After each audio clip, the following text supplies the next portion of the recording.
SpongeBob SquarePants Mysteries Stage Fright.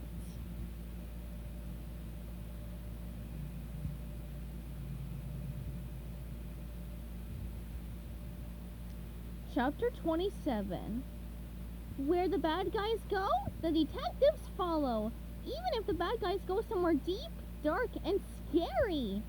That's just part of the gig. When you're a private eye, you don't get to pick out the nice parts and only do those, leaving the yucky bits to someone else. You gotta be ready to get your hands dirty, and squished, and stepped on. Is it fun? Not particularly. But it's justice, and that's what counts in this cookie ocean we call home, pal. SpongeBob and Sandy found themselves following a rocky path deep into a cavern below the theater. It was dark, but luckily they held onto their flashlights. Angela? SpongeBob called into the gloom, his voice echoing back at him. Where are you? We just want to talk. There was no answer.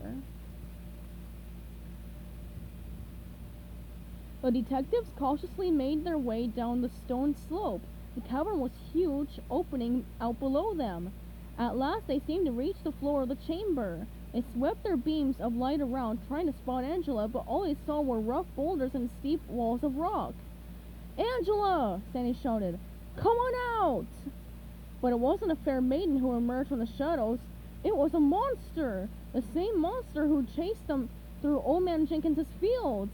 It looked repulsive and deadly, with too many eyes to count, slimy tentacles, hooked claws, a serpentine tail with a stinger on the end, and a gaping, dripping mouth full of curved teeth like daggers.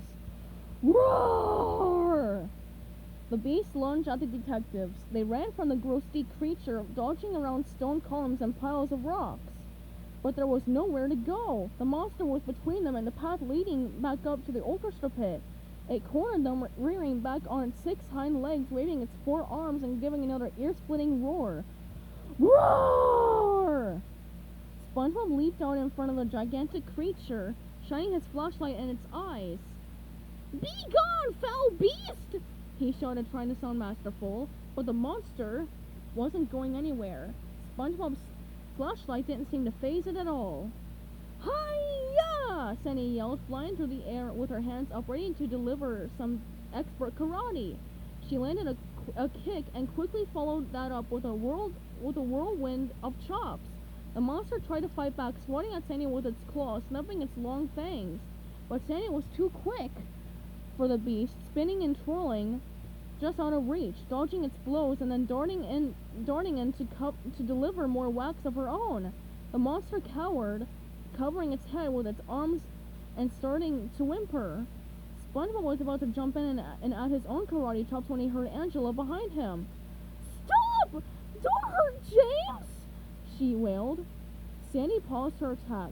SpongeBob whirled around and saw Angela standing on top of a rock, looking upset, holding out both hands, pleading with them to leave the monster alone. James? SpongeBob said. Isn't that your boyfriend's name? Angela nodded, tears streaming down her face. Yes! That's who this is! My boyfriend! SpongeBob nodded slowly. It all made sense now. I see, he said slowly. That's why you wanted to stop the musical. You didn't like how it showed monsters as terrible creatures that should be magically turned into fish. I would never want James to turn into something he isn't, Angela cried. I love him just the way he is. Right, SpongeBob said. So you did everything you could to ruin the show, from dropping lights to cutting up costumes. It was easy for you to mess with the monster puppet and leave a note in the corner where it was stored. You disguised your handwriting. No, I didn't, Emma said. James wrote the notes. Okay, SpongeBob continued. But you disguised yourself with your blonde show wig. Swapped regular makeup for Belinda's special makeup. When Sandy and I started investigating, you tried to scare us off. You even sent James after us when we went out to Old Man Jenkins's farm. Angela shrugged. James didn't mind. He was tired of being cooped up in his lair underneath the theater, weren't you, honey? The monster nodded and seemed to grunt.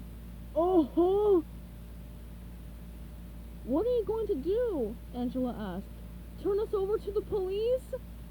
We have to, Sandy said. All those things you did, someone could have gotten hurt. Sandy's right, SpongeBob agreed. But if you don't perform the show for King Neptune, the Secret Lane Theater will be ruined. He thought hard, and he came up with an idea.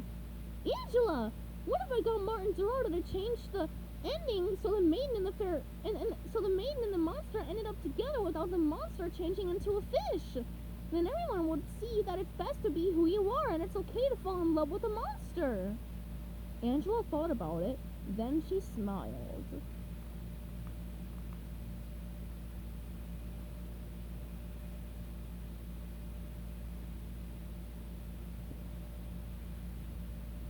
Stay tuned for chapter 28 coming up soon.